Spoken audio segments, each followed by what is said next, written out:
Big Bend National Park makes up 1/4 of the U.S. southern border.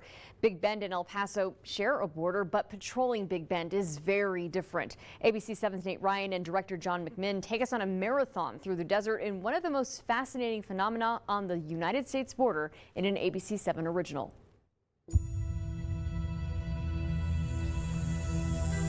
There is no wall, no structural barrier. To the eye, it looks like an invitation. Cross the river, enter the United States. It sounds simple, but it's not. Once you cross this river, your journey into the United States has literally just begun. You are about to face anywhere from 5 days to 3 weeks of some of the hardest terrain you've ever crossed and some of the most dangerous things that you can encounter.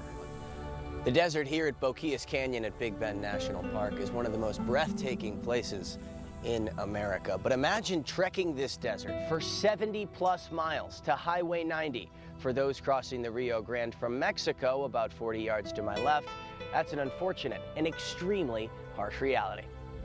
You won't find the iron fence barrier you see in El Paso at Big Bend National Park.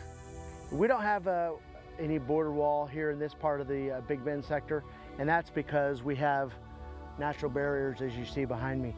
You know, every plant, animal, and the terrain are designed to hurt, kill you. So for Border Patrol agents like Phil Winston, the focus is less about holding the river, but keeping undocumented migrants and contraband from leaving the park to the nearest state highway.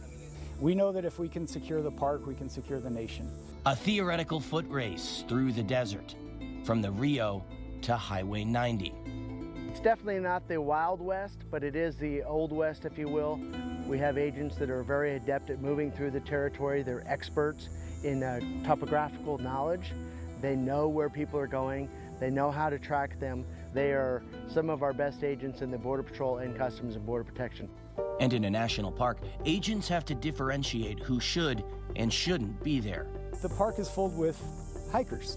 It becomes our responsibility to determine which trails are worth hiking out and which ones are not. As an example, I see a vibrant foot pattern. I might call one of my other agents to come down here and see if he sees the same vibrant foot pattern. Okay. And that way we know that we're not looking at a hiker, we're looking at somebody who crossed over. Right. Now, hikers should know the harsh terrain awaiting at Big Bend, but crossing migrants don't. The transnational criminal organizations that exploit the situation and exploit the people actually are pushing people through our sector all throughout.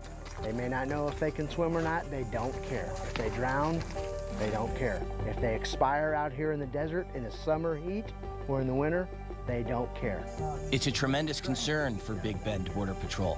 Their statistics show they're seeing 25% more undocumented migrants this fiscal year compared to last. That is also facilitated on the American side by Americans who are doing the wrong thing. For a couple $100, they may not realize that coming down here, picking somebody up will result in a criminal record. It may impact them for the rest of their life, and our agents are going to catch them. It's a remote life for the agents at Big Bend, but the responsibility of 80 miles of vast wilderness transcends its highest peaks. If we take care of our little corner of the world, we're helping the greater good. Nate Ryan, ABC 7.